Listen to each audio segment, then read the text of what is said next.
And Speak loudly. so even though you guys spent most of your development time working on sort of traditional smaller screens without the touch capabilities, do you feel that having this space and this setup allowed you to, at the very least, conceptualize better how the sort of embodiedness of your project was going to work?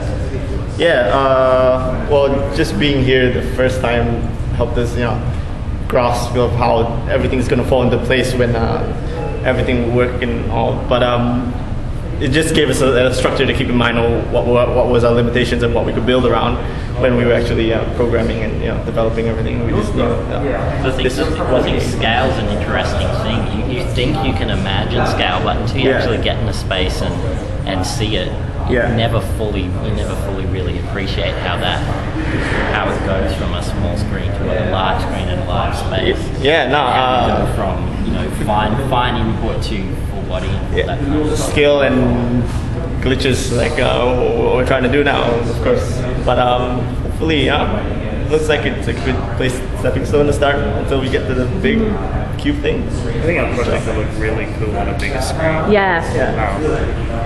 How has it made you, a bit like you said before, how has it made you reconsider interaction, going from doing a lot of stuff in a lab at a desktop? How does this environment change your practice in that way? It gives us an idea of the kind of, not only the scale we're looking at, but even target audience, how many people we're going to be dealing with, and who we're going to be dealing with. I mean, if it's open to the general public or students or anyone, they're going to enjoy it nevertheless. They're going to touch it, interact it, just enjoy it. So has it forced you in a way to consider the design spec more precisely than you normally would, or to think about, because it's not just a screen, it's a screen in a particular place with a particular proportion. What do you think?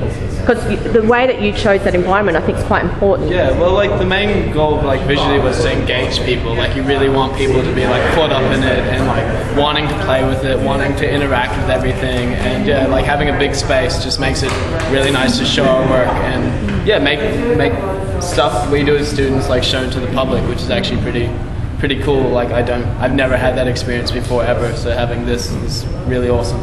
Really cool. And I really like how you kept it simple, because a lot of people, when they're given this kind of technology, they tend to sort of overcomplicate what might happen with it and try to use every single feature. So was flocking something you came up with straight away and that you thought was something that, why did you choose that? Well, something Seth came up with straight away. My idea, we all started with our own ideas, and some of us, I know I had an idea that was too complicated. And in the end, when you think of it, you do want to keep it relatively simple if you're trying to interact with the average audience. And so we tried to push the limits on how much technology we could use and how much interactivity that would make us different from any other interface. But in the end, this kit worked out pretty well. Could you maybe talk a little bit about your sort of process from, I think you started out with just one kind of interaction and then decided to add another layer. What was the thinking behind that? Well, for one, it started off so simple, and it was just based on fish following you walking around, and then based on ideas that I had with my previous idea, my former original idea, where I wanted a lot of interaction happening with multiple users. I decided maybe you could have use the touch capabilities of the cube and have them flick fish at each other or something like that. But that's basically where it generated from, having fish interacting with you to you interacting with another person through the fish.